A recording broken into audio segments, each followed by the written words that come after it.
The first 50 years of Fenway Health were so full of incredible accomplishments and historic milestones that we can't possibly name them all during our short time together tonight. We've selected a few of the brightest highlights from our first 50 years. We hope you enjoy this journey through Fenway Health history. The 1970s is where it all began. 1971, founded by Fenway neighborhood residents and community health advocates, Fenway Community Health Center opens its doors as a one-day-a-week drop-in center staffed by volunteer medical students.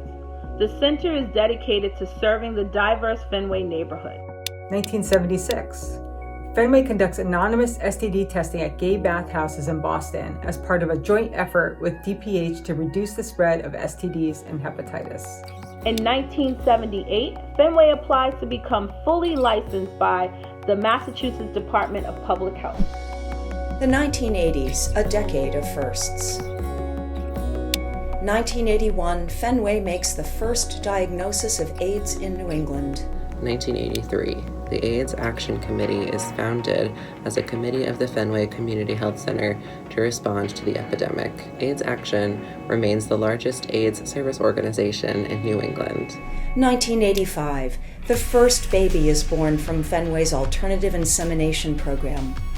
Our AI program was one of the first in the nation to offer these services to lesbians. 1989, Fenway's Violence Recovery Program is established, as well as the Gay and Lesbian Helpline. The 1990s, building community. 1992, Fenway throws its first annual dinner party, a fundraiser for Fenway's women's health that will become one of the largest LGBTQIA+ events in the nation. 1994, Fenway is selected as one of 8 sites and the only community-based health center to recruit patients for the nation's first HIV vaccine trials. 1999, Fenway holds the first annual Audre Lorde Cancer Awareness Brunch, a celebration of women of color and their supporters whose lives have been affected by cancer. The 2000s, breaking new ground. 2001, Fenway launches the Fenway Institute, a national interdisciplinary center dedicated to ensuring cultural competence in healthcare for the LGBTQIA+ community through research and evaluation, training and education, and policy and advocacy. Dr. Kenneth Mayer and Dr. Judith Bradford are named co-chairs of the Fenway Institute. 2003. The Fenway Men's Event draws a record 1,500 attendees and sold out for the first time. More than $250,000 was raised to help support Fenway's programs and services. 2004, Fenway launches the Trans Health Program to help provide care to this often underserved population. Now serving more than 4,400 trans and gender diverse folks, the program continues to expand to provide comprehensive care to these communities. 2009. On March 30th, the doors open on Fenway's new 1340 Boylston Street home.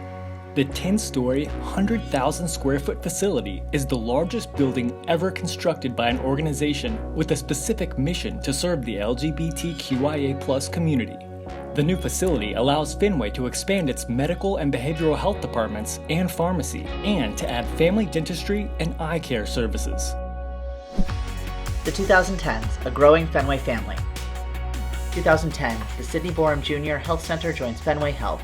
The Borum's mission is to serve marginalized and disenfranchised young people, including those who are LGBTQIA+, homeless or street-involved, or living with HIV or AIDS. 2013, the LGBT Aging Project, which supports and advocates for LGBTQIA+ older adults, becomes part of the Fenway Institute. In 2013 also, AIDS Action becomes part of the Fenway family once again, expanding care and services to people living with HIV/AIDS and strengthening advocacy, prevention, and research efforts. 2015, Fenway's National LGBT Health Education Center holds a first-of-its-kind conference focused on transgender health. The 2020s, looking to the future. 2020, Fenway welcomes Ellen LaPointe as our new CEO. 2020, Fenway responds to the COVID-19 pandemic by moving the majority of medical and behavioral health appointments to telehealth, establishing testing programs in Boston and Everett, and activating several research studies, including COVID-19 vaccine trials. 2021. Fenway celebrates 50 years of community care.